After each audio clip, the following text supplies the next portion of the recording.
जीवन जीना समय ढूंढना नहीं अपितु एक कला है। जीता तो हर कोई है, परंतु इस दुर्गम मनुष्य जीवन का जो सबसे उत्तम लाभ उठाकर जिए वही बुद्धिमान मनुष्य कहलाता है। अपने पूरे दिन में की गई कुछ छोटी छोटी चीज़ें भी हमारे जीवन में सुख शांति और समृद्धि भर सकती हैं। 84 लाख योनियों में मनुष्य योनि ही सर्वोत्तम है, परंतु कुछ लोग इस जीवन को बोझ समझकर काटते हैं तो कुछ लोग इसे भगवान की कृपा मानकर जीते हैं। जीवन की साधारण से साधारण क्रियाओं को भी उत्तम फल प्राप्ति के लिए कैसे करना चाहिए यह भी शास्त्रों में लिखा गया है। शास्त्रों में कही गई बातें भगवान की आज्ञा तथा धार्मिक होने के साथ साथ वैज्ञानिक भी हैं, जिनके अनुसार चलने से शरीर स्वस्थ, मन शांत और बुद्धि निर्मल होती है, जिसके चलते हम अपने जीवन में सुख शांति व समृद्धि पूर्वक बनाकर जीवन के बाद भी आध्यात्मिक उन्नति कर परम ध्येय को प्राप्त कर पाते हैं। इसलिए हमें दिवस के हर प्रहर की चर्या का शास्त्रोच्च आज्ञा अनुसार बिना संदेह के निर्वहन करना चाहिए, जिसमें सर्वप्रथम आती है प्रभात चर्या। जय हो। 60 मिनट्स महत्तम, 60 मिनट का क्या महत्व है हमारे जीवन में सुबह सुबह के लिए। कहते हैं जिसने 8 पहर जीना सीख लिया उसने इस लोक में शताब्दी 100 वर्ष का सुखी जीवन जीत लिया, और जिसने प्रातः काल को जीत लिया उसने इस लोक और परलोक दोनों को जीत लिया। तो आइए जानते हैं सबसे पहले हम ब्रह्म मुहूर्त के बारे में, जो हम जानेंगे। ब्रह्म मुहूर्त 5 मिनट। जो साधक अपने स्वास्थ्य, बुद्धि और सुख को सदा बढ़ाए रखना चाहता है वह प्रातः काल ब्रह्म मुहूर्त में अचूक उठ जाए। ये कहाँ लिखा गया? अष्टांग हृदय सूत्र स्थान 2.1 में लिखा गया है। ब्रह्म मुहूर्त 8 पहरों का राजा है। इस समय बिस्तर त्याग दीजिए। शास्त्र कहते हैं इस समय प्रकृति अमृत बरसाती है। इस समय चलती वायु को हमारे पूर्वजों ने प्रकृति की दी गई निःशुल्क औषधियाँ कहा है। इसलिए कहते हैं कि 100 दवा भोर की 1 हवा, 1 morning breath is equal to 100 medicines. यह समय परमात्मा से बातचीत करने का समय है। इस समय परमात्मा का नाम स्मरण कर भगवत प्राप्ति के लिए प्रयास करने पर मनुष्य की बुद्धि स्थिर, हृदय शांत और शरीर दीर्घायु होता है। हमारे ऋषियों ने यह सिद्ध किया है कि आरोग्य, दीर्घ जीवन, सौंदर्य, धन, विद्या, बल, तेज, प्रार्थना, ध्यान, आराधना व अध्ययन हेतु ब्रह्म मुहूर्त आध्यात्मिक फल देता है।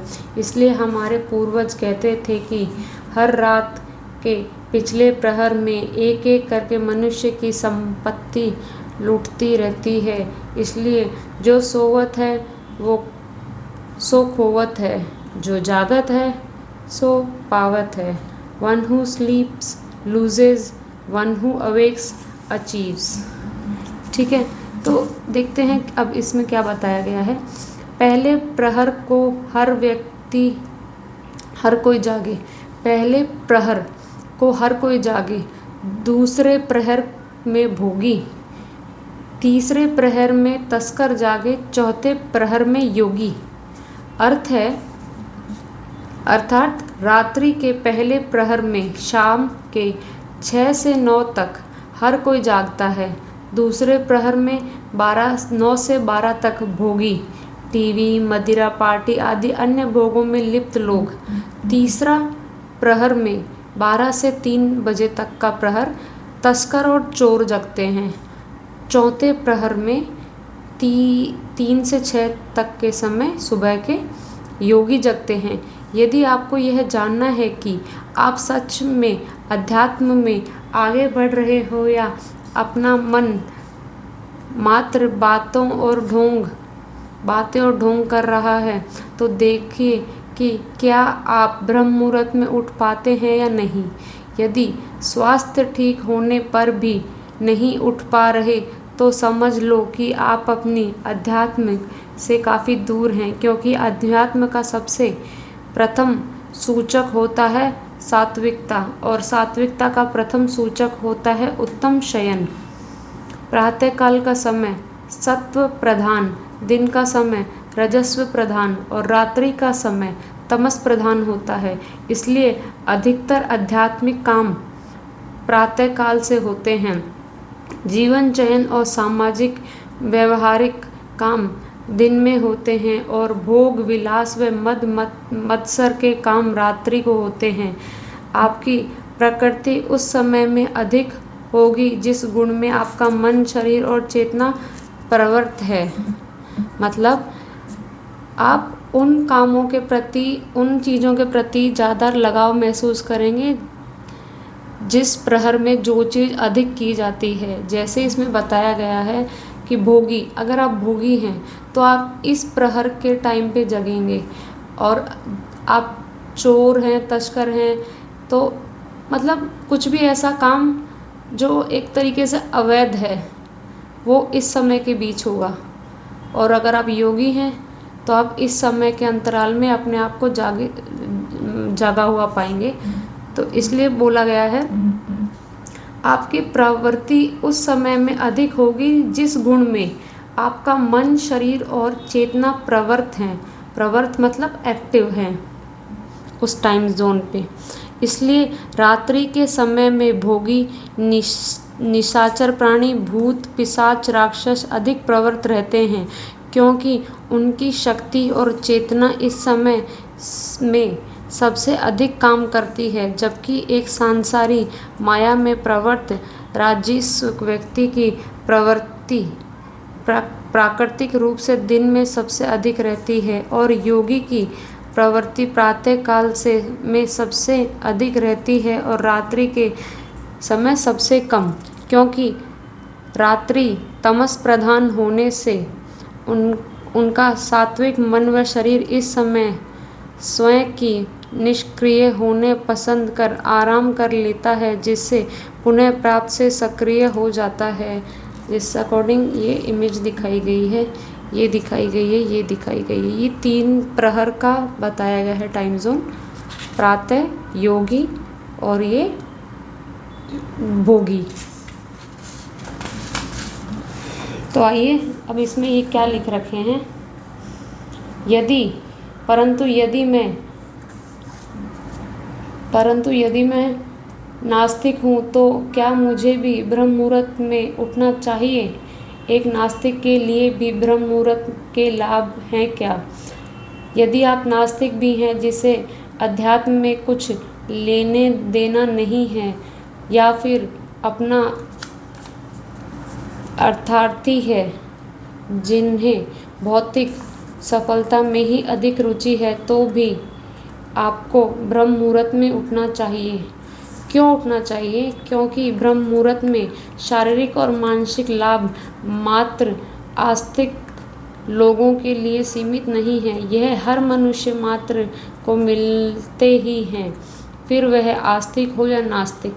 तो इसका मतलब ये हुआ कि जो नास्तिक है, अगर वो अपनी दिनचर्या का सुधार करने की कोशिश करे, सुबह जल्दी उठ के, तो उसमें भी वो सारे आस्तिक इंसान के गुण आना शुरू हो जाएंगे धीरे धीरे।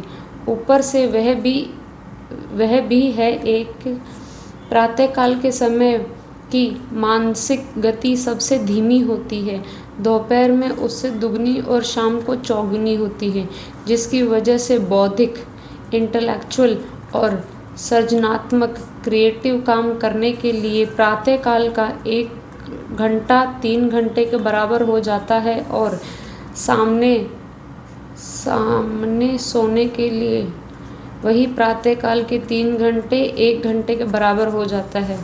तो ये एक बहुत अच्छी बात कही गई है इधर कि सुबह का आपका 1 घंटा शाम के 3 घंटे के बराबर है, ठीक है, और शाम का 3 घंटा आपके सुबह के 1 घंटे के बराबर है। तो ये स्टूडेंट्स के लिए एक बहुत बड़ी चीज़ है, जिनको अपने लाइफ में बहुत चेंजेस लाना चाहते हैं वो अपनी लाइफ में। तो मैं ये चाहती हूँ कि जितने भी स्टूडेंट इसको सुन रहे हैं वो हफ्ते भर तक इस चीज़ का नियम करें। अगर इस चीज़ में उनको कुछ बदलाव दिखता है तो आप इसको कंटिन्यू कर सकते हैं अपने लिए। इसलिए प्रातःकाल 3 घंटे सोने पर भी 1 घंटे का ही आराम मिलता है, पर 1 घंटा काम करने पर भी 3 घंटे जितना काम हो जाता है। अतः ब्रह्म मुहूर्त में उठने वाले अर्थार्थी भी मतलब इंसान भी अपने अर्थ व ध्येय की प्राप्ति तीव्र गति से कर सकते हैं, जबकि देर से उठने वाले के पास भौतिक रूप से उतना ही समय होने के बावजूद ध्येय तक पहुंचने में चौगुना समय लगता है। इसका कहने का मतलब ये है, अपना गोल तो सब प्राप्त कर सकते हैं, लेकिन उस गोल को अचीव करने का टाइम बहुत एक्सटेंड हो जाता है, बहुत बढ़ जाता है। जबकि देर से उठने वाले के पास भौतिक रूप से उतना ही समय होने के बावजूद ध्येय तक मतलब अपने गोल तक पहुंचने में चौगुना समय लगता है। यदि आप ब्रह्म मुहूर्त में उठकर कुछ दिन अभ्यास करोगे तो आप स्वयं देखोगे कि जिस समय में संसार उठकर काम पर लगना शुरू करता है, तब तक आप एक पूरा दिन जितना काम पूरा कर लेते हैं। तो मुझे ये स्पेशली पेज बहुत अच्छा लगा। आपकी क्या राय है इस बारे में, आप भी मुझे बताना। अगर आप ये पहले से फॉलो करते हैं इस चीज़ को, 1 और 3 आवर मॉर्निंग और इवनिंग का जो रूटीन इसमें अभी हमने डिस्कस किया है, तो आपको क्या चेंजेस हुए हैं उस चीज़ को कंटिन्यूटी में ला के। और अगर आप नहीं करते हैं तो कोशिश करिएगा कि आप इस चीज़ को अपने जीवन शैली में उतारें। धन्यवाद। बाकी आपके जो विचार हैं मुझे अपने कमेंट सेक्शन में बताना। राधे राधे।